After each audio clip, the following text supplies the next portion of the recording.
Jubilee hills లో లెక్కలు మారుతున్నాయి. కొత్త సమీకరణాలు తెరమీదకొస్తున్నాయి. సీఎం రేవంత్ అనూహ్య నిర్ణయం తీసుకున్నారు.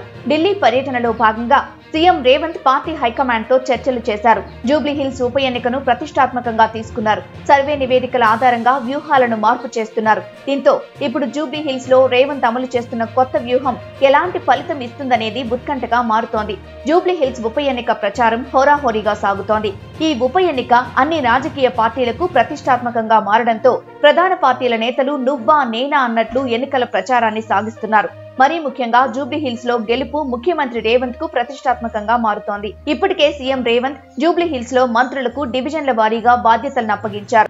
ప్రతిరోజు ప్రచారం, మారుతున్న సమీకరణాలపైన ఆరా తీస్తున్నారు. పార్టీ నేతలకు దిశానిర్దేశం చేస్తున్నారు. ఢిల్లీకి వెళ్లిన సమయంలోనూ జూబ్లీ హిల్స్ లో గెలుపు పైన చర్చ జరిగినట్లు తెలుస్తోంది. జూబ్లీ హిల్స్ ఫలితం రానున్న గ్రేటర్ ఎన్నికలపైన ప్రభావం చూపుతుందనే అభిప్రాయం వ్యక్తమైంది.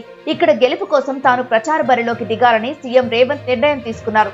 ఈ మేరకు షెడ్యూల్ ఖరారైంది. అందులో భాగంగా Telugu film industry employees federation 24 కార్మిక సంఘాల ఆధ్వర్యంలో సీఎం రేవంత్ రెడ్డికి అభినందన సభ జరిగింది. అలాగే ఈ నెల 30, 31వ తేదీల్లోనూ మళ్లీ నవంబర్ 4, 5వ తేదీల్లోనూ ఆయన రోడ్ షోలు నిర్వహించనున్నట్లు పార్టీ వర్గాలు చెబుతున్నాయి. వీటికి మధ్యలో బీహార్ ఎన్నికల ప్రచారానికి ఆయన వెళ్లనున్నట్లు చెబుతున్నారు. దీంతో రేవంత్ తాను జూబ్లీ హిల్స్ బాధ్యతల్ని తీసుకుంటున్న వేళ ఫలితంపై ఉత్కంఠ పెరుగుతోంది. కాంగ్రెస్ ప్రభుత్వ పాలన అడుగడుగునా వైఫల్యాల పాలన అని, తెలంగాణ రాష్ట్రంలో కాంగ్రెస్ కు ప్రత్యామ్నాయం బీఆర్ఎస్ మాత్రమేనని కేటీఆర్ ప్రచారం చేస్తున్నారు.